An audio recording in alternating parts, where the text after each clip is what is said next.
In this video, we're going to import all of the sprites and tile sets we're going to use in our game. We're going to use the Super Grotto Escape Pack by Ansimus, which is completely free and under a Creative Commons 0 license. This means that you can basically do whatever you want with it and don't have to credit the creator. But you're not going to download this from the original asset page. I repackaged it and prepared everything for easy usage with Unreal Engine and removed everything we're not going to use to avoid confusion. Depending on what site you're watching this course on, it might be attached to this lesson's resources, so please click there and download it. Or there might be a small article in the lesson before this which tells you to download the assets, so please do that. After downloading the file, you'll end up with a zip file called paper assets. To be able to use these textures, we need to unzip the file and open up the archive. And depending on what operating system you're on or what program you're using, you just have to right-click it and extract files. And in here, let's take a quick look at all of the assets we have here. The public license file just explains that this is a CC0 asset and what you're allowed to do with it. In the characters folder, we have the enemies and the player, and every folder has a JSON file and a PNG file. And I'll explain the difference between these two files later on. In the environment folder, we have two different tile sets and a background for the stage. In the FX folder, we have different particle effects, such as an explosion,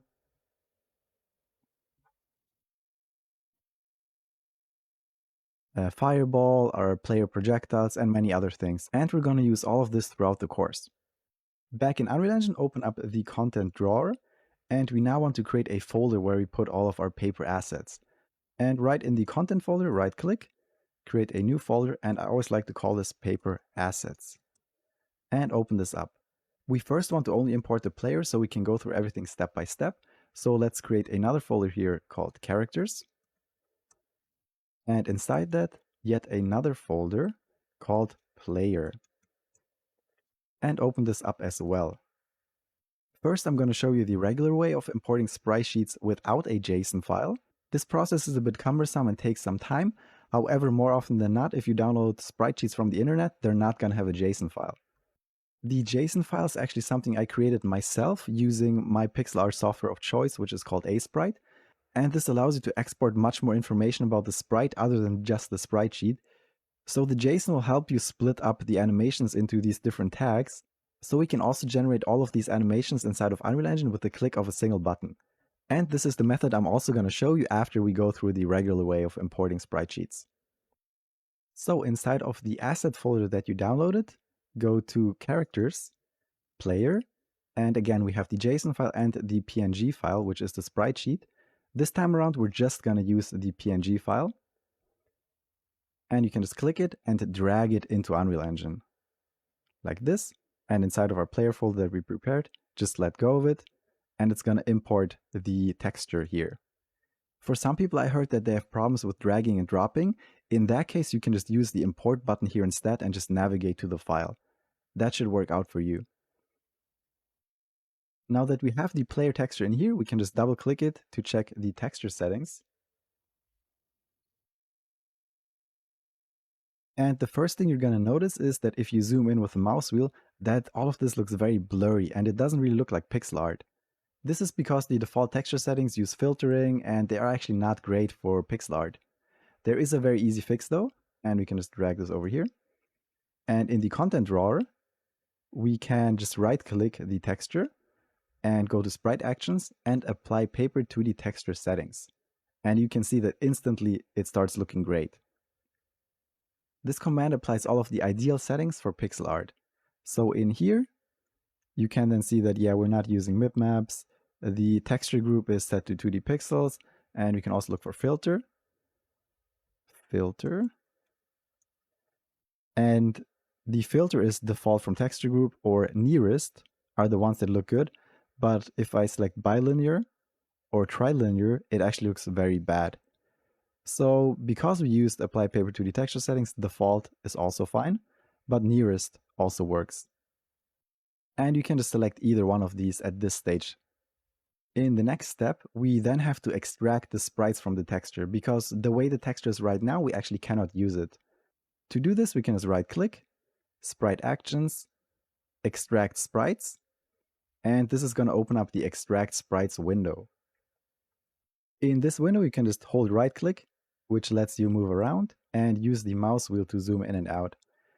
And to cut out the sprites, we basically just want to have this yellow box around every single sprite, and it should always be the same size so that our sprite doesn't jump around.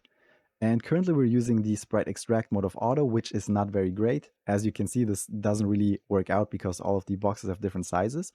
And we just want to set this to grid instead. But now you can see that it's just one big box around the entire texture, which we also don't want. We need to set the cell width and cell height here. And the easiest way to do this is to just count the amount of columns. So here we can see we have 1, 2, 3, 4, 5, 6. And just go to cell width. And since it's 6, divide by 6. And just hit enter. And you can see that we get these lines cutting up our sprite sheet perfectly. And we also want to do the same thing for the cell height. So we have 1, 2, 3, 4, 5, 6, 7, 8, 9, 10, 11, 12, 13, 14. So here, just divide by 14, hit enter, and you can see that we have the correct size now. So you might be wondering why there's so much empty space in the sprite sheet.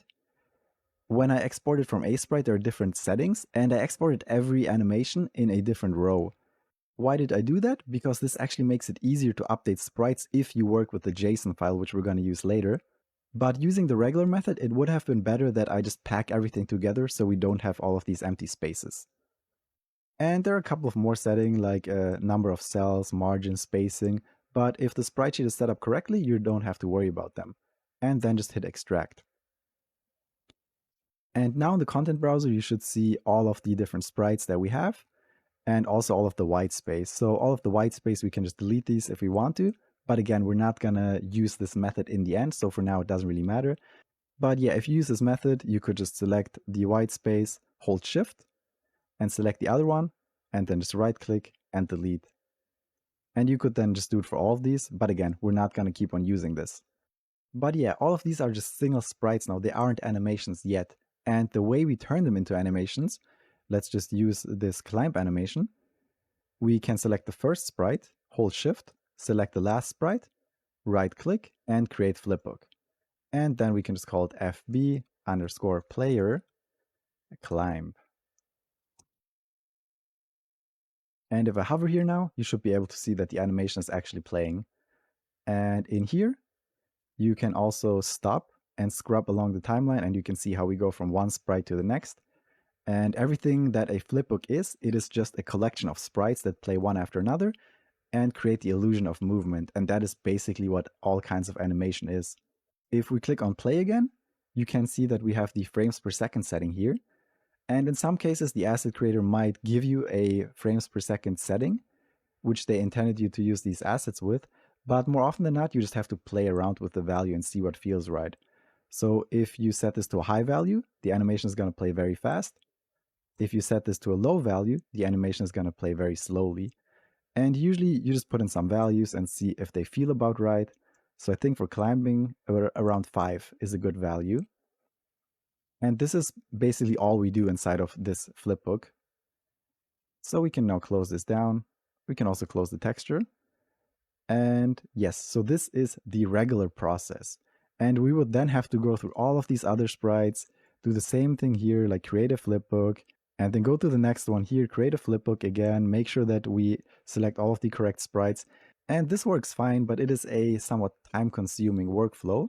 So I'm actually going to show you the better way of doing this. Now we just want to delete all of these things inside of the player folder.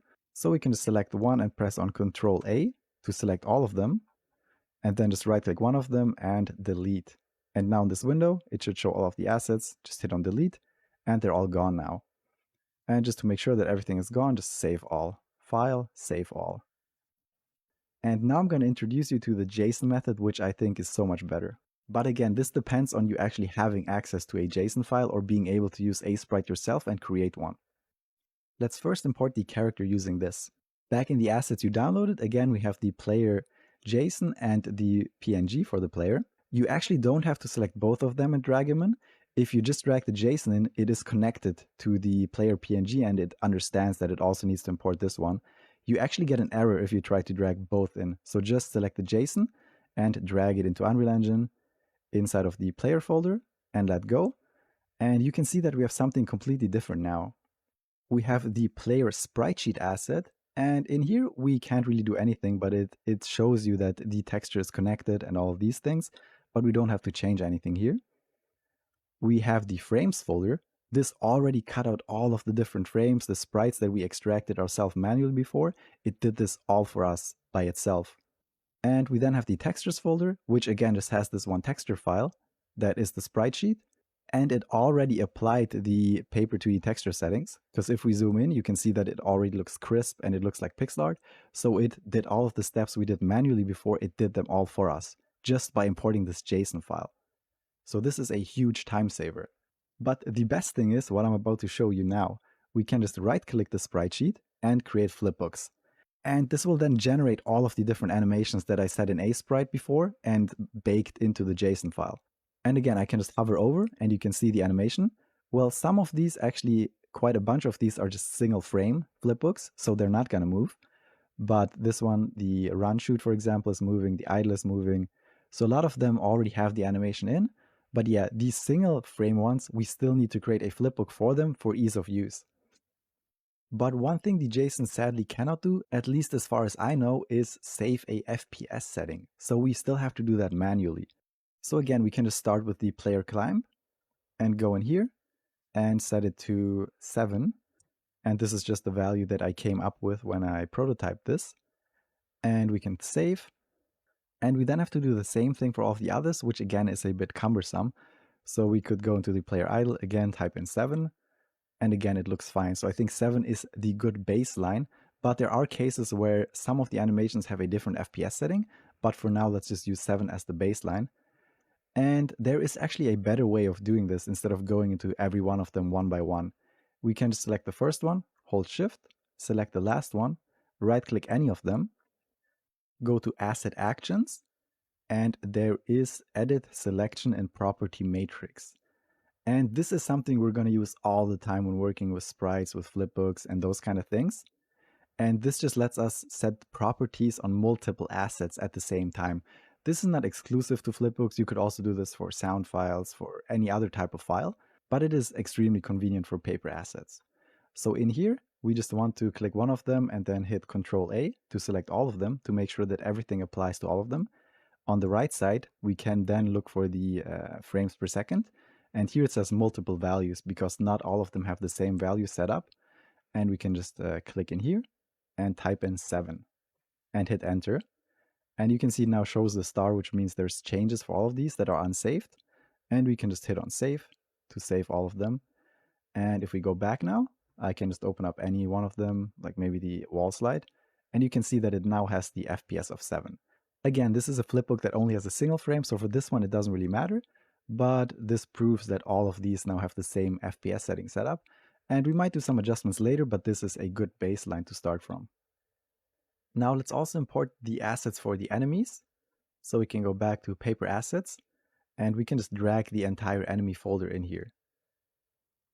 So back in the files you downloaded, go back to Paper Assets, Characters, and here we have the enemies, right? So we have the bat, the crab, the fly eye, and the lizard. And we can just grab the entire enemy folder and drag it into Unreal Engine next to the characters.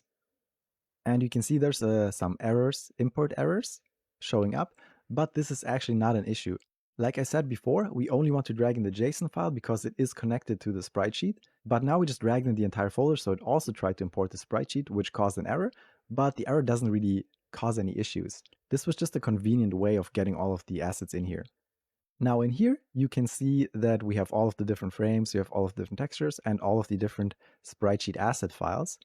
And it is very convenient that all of these are selected for us already. So we can just right click and create flipbooks. And this is going to create the flipbooks for all of these different enemy types. And now it just threw us into the lizard folder. But if I go to the flyer folder, for example, you can see that we have the flipbook here. For the bat, you can see we have the flipbook here. For the crab, you can see we have the flipbook here. But again, these are all playing kind of fast, and we again want to set the FPS setting. But a problem we have now is that they're all in different folders, so we cannot really select all of them at the same time. There is a trick though, which we can use with filters. And again, filters are also super useful if we want to bulk edit things. So we can click here on the filters, and this allows us to only show certain assets in the content browser at one time. So we can scroll down to paper 2D, and we want the paper flipbook. So just select the paper flipbook. And now we only see the bat here, but if we go to the enemies folder, we see the flipbooks for all of the enemies now. And again, now we can just select the first one, hold shift, select the last one. We can then right click, asset actions, edit selection property matrix. Again here, Control A, select all of them, and then set the frames per second to 7. And again, this is just a baseline. We might change this later, save it. And now all of these animations play at a different speed. And to show everything normally again, we can just click on the filter to remove it. And now we just have our folder view again. Now, while we're at it, let's also import the files for our visual effects and then also the environment. So go back to paper assets. Actually, I just noticed that the enemies folder should be inside the characters. So we can just drag this here, move into characters, and everything still works the same. But yeah, now go back to paper assets. Again, go to the files you downloaded. Now, not in the characters, but the paper assets. We have the FX here and the environment. We can just select both of them, hold Control, and then drag them into Unreal Engine, like this. But again, you can see that there are some errors showing up, but they don't matter as we talked about before. And while we have all of these selected, just right click, create flipbooks. And these are the flipbooks for the visual effects. And back here in the paper assets folder, again, now you can see we have the visual effects. We don't have to worry about the FPS for now. That's something we're going to take care of later. And we also have the environment. And these are the tile sets and the background. And these actually work quite differently. We have to create a tile set and a tile map, but that is something we're going to take care of way later in the course. What I do want to do though now is to just select all of them and just apply paper 2D texture settings in the sprite actions menu like this. And the rest we're going to do later. There is one more thing that I want to show you though when it comes to assets, and we can just open up any texture, it doesn't matter which one. And like I told you before, there are certain settings we need here to make sure the pixel art looks crisp. And the biggest one is the filter. If you look for the filter, and if we apply paper to the texture settings or use the JSON import, this is set to default from texture group. And this makes the assets look good in Unreal Engine. However, there is a bug that if you package the game with this setting, they're actually going to look blurry in your packaged build. And the only way to work around this is to actually select nearest instead of default from texture group. And this will solve the issue and make sure that all of your pixel art also looks crisp in a packaged build that you can give to your players. But again, we don't want to do this one by one. So we can again just make another filter here, go to the filters menu, and we can look for texture. And it is just the regular texture here. Turn this on. And again, now we just want to go to the whole paper assets folder. Now we have the backgrounds, we have the enemies, the particle effects, the player, everything in here. Can just select all of these, go to asset actions, and edit selection and property matrix. Again, Control A, select everything. On the right, we can just search for filter and set the filter to nearest and save. And this is a little annoying step that you might forget about, but this is very important if you actually want to package your game. So it's best to just do this right away after you imported all of your textures. And we can just exit out here. And again, just to get rid of the filter, and we can just look at our different folders again now. And this is everything I wanted to show you about importing sprites. And this should give you a very good understanding of the fundamentals and also how amazing the JSON import is and how much time it can save you. In the next lesson, we're going to make the actual character blueprint.